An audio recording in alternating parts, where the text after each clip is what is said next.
వందనాలమ్మా. వందనాలు. మీ పేరు? నా పేరు చేతూరు. మీ అడ్రస్? ఒంగోలు జిల్లా శేషపురం మండలము గోగలపల్లి గ్రామం. మీరు దేవుడు రాకముందు మీ కుటుంబ తీర్థులు ఎలా ఉండేవి? దేవుని గుర్తెరుగులకి చాలా దేవుడు అంటే తెలియని స్థితిలో ఉన్నా, ప్రార్థన అంటే తెలియని స్థితిలో ఉన్నా, వాక్యం అంటే తెలియని స్థితిలో లేదు.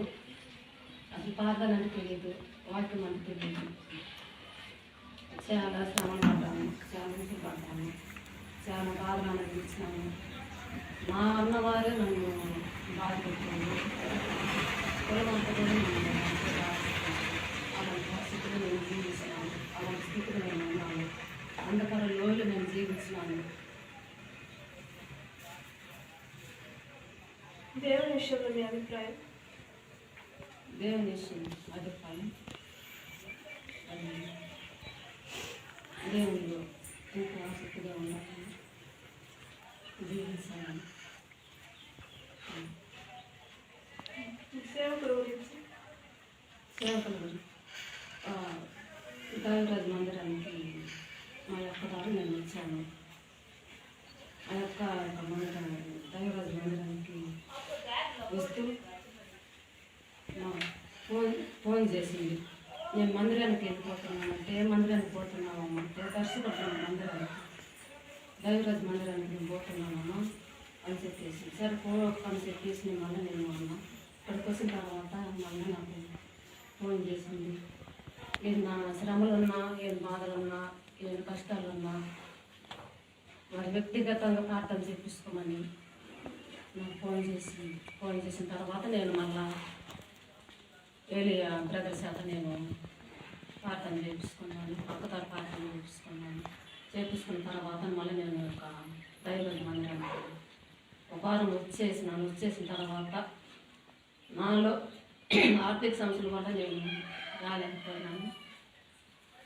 దానివల్ల రాలేకపోయిన స్థితిలో నేను కూడా ఉన్నా. వాళ్ళు వచ్చి నేను అక్కగారితో బ్రదర్తో మాట్లాడి నేను వెళ్ళిపోయిన తర్వాత అమ్మ సరే మరి నీ గురించి నేను ప్రార్థన చేస్తానని చెప్పేసి అన్నదాన్ని. నేను ఏదో రాలేకపోయిన స్థితిలో నాకు ఈ మధ్యలో ఏదో సైతాన్ అని చెప్పి నన్ను పట్టేసి నన్ను పొంగు తీసింది. పొంగు తీసిన తర్వాత జ్వరం అనేది నాకు ఏర్పడింది. ఆ జ్వరం ఏందా అసలు ఏం చదువుతానని చెప్పి ఆలోచిస్తే వీళ్ళు కూడా బ్రదర్ కూడా అమ్మని ఒకసారి హాస్పిటల్కి పోయేసారు. వాళ్ళు ఏమేమి తిరుగుతారని చెప్పిన తర్వాత నేను హాస్పిటల్కి పోయిన తర్వాత ఆ హాస్పిటల్లో రక్త పరీక్ష చేపించిన తర్వాత మీకు టైఫాయిడ్ జ్వరం అని చెప్పేసి 5,000 మందులు ఇచ్చినారు. 5,000 మందులు ఇచ్చిన తర్వాత ఆయన కూడా తగ్గలేదు జ్వరం. ఆ మందులు మింగేసి మళ్ళీ నేను వెళ్ళిపోయిన తర్వాత అక్కడ మళ్ళీ రక్త పరీక్ష చేసి నీకు 2 కాణాలు, నీకు జ్వరం ఎక్కువైపోయినది, నువ్వు హాస్పిటల్కి బెడ్కి చేరవమ్మనంటే నేను చేరను అని చెప్పేసి నాకు అవసరమైతే నేను చూపించుకుంటానని చెప్పేసి మాటలైనా ఇంజక్షన్ ఏం రమ్మంటే తర్వాత డాక్టర్ అమ్మతో మాట్లాడిన తర్వాత మన డాక్టర్ అమ్మ మందులు రాసిచ్చింది. సెలవుల బాటలకి ముందు రోజు బాటలు తీసుకొని వచ్చిన తర్వాత మళ్ళా రోజు అమ్మ 3 రోజులు వర్షం అంటే సరేనని చెప్పేసి నేను మళ్ళీ మాట్లాడుతుంది. మళ్ళీ నేను పోయిన తర్వాత అక్కడ మళ్ళీ నేను పాటలు కట్టేసుకుంటుంటే బెడ్ మీద ఉండి నేను ప్రార్థన చేసుకున్న తర్వాత ప్రార్థన చేసుకున్నట్టే అట్ట తర్వాత ఆ పాటలు ఎక్కలేదు. బుడకలు వచ్చేసి 4 ఇదంతా ఒక ఇదిగా అయిపోయింది. సరవర పెట్టేసేసి చల్లంగా అయిపోయింది ఒళ్ళంతా. 4 ప్రాణం కాసేపు రావద్దుగా అన్నట్టుగా ఆ ప్రాణాయామ స్థితిలో నేను ఉన్నా.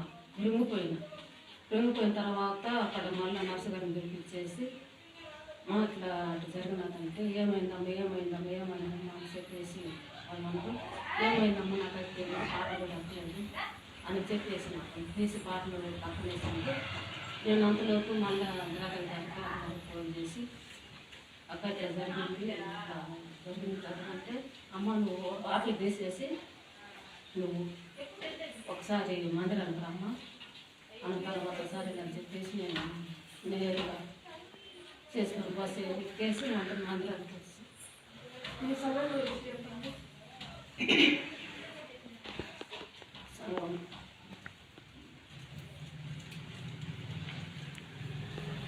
సంఘం విశ్వాసం కారణంలో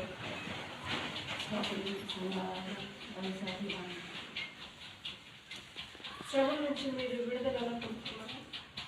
శ్రమల నుంచి ఇక్కడ బయలుదేరం మందిరానికి వచ్చిన తర్వాత ఇక్కడ వేరే బ్రదరు లేకపోతారు కూడా నేను నా గురించి వాళ్ళు ఎంతో ఆసక్తి కలిగి ప్రార్థన చేసినారు. కొన్ని వాక్యాలు చెప్పినారు. ఆ వాక్యాల ద్వారా నేను ఒక ఆశ అనేది దేవునిలో ఉన్నానని ఎంత ఆసక్తి కలిగి నాకు కలిగింది. ఆ కలిగిన తర్వాత నువ్వు అక్కడ మార్పు లేని జీవితంలో నేను మార్పు అనేది నాకు అనుభవం లేదు. తర్వాత మందిరానికి వచ్చిన తర్వాత మార్పు చేసి ఒక నిర్ణయానికి వచ్చినాను, నేను దేవుని ఉండాలని. దేవుళ్ళకి వచ్చిన తర్వాత మీరు పొందుకున్న అక్కగారు బట్టి అక్కగారు ఈ సంఘం ద్వారా సంఘం విశ్వాసులు నా గురించి, మా కుటుంబం గురించి, మా పిల్లల గురించి ఎంతో ఆసక్తి కలిగి ప్రార్థన చేసిండ్రు. దైవ శాఖలు కూడా ఏలే బ్రదరు వాళ్ళ రఘుకక్క గారు కూడా ప్రార్థన చేసిండ్రు. ఆ సంఘం ద్వారాను ఈ దైవ శాఖ ద్వారా నేను విడుదల పొందుకున్నాను. నాలో నుంచి ఒక దెయ్యం అనేది వెళ్ళిపోయింది, విడుదల పొందుకున్నాను. విడుదల చేసింది దేవుడు. మీరు ఎప్పుడు మార్పు మంచి ప్రారంభమైంది?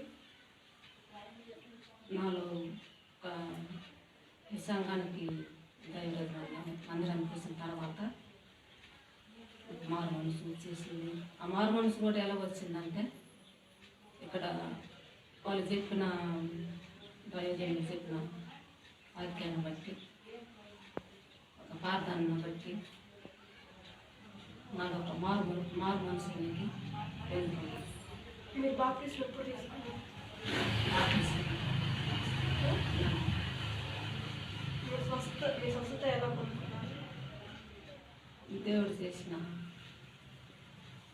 నాకు స్వస్థతను చేసిన దేవుని ద్వారా నేను స్వస్థపోయినాను.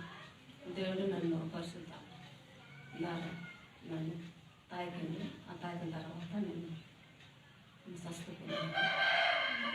మీరు తీసుకున్న తీర్మానం ఏంటి? దేవుని కొరకు నేను బ్రతకాలని, దేవుని ఎదగాలని, దేవుని ఉండాలని, దేవుని బిడ్డగా మాసపడాలని, దేవునికి ఇష్టమైన బిడ్డగా నేను ఉండాలని, ఆయనకి పరిశీలనలు చేసుకుంటూ ఉండాలని నా యొక్క తీర్మానం.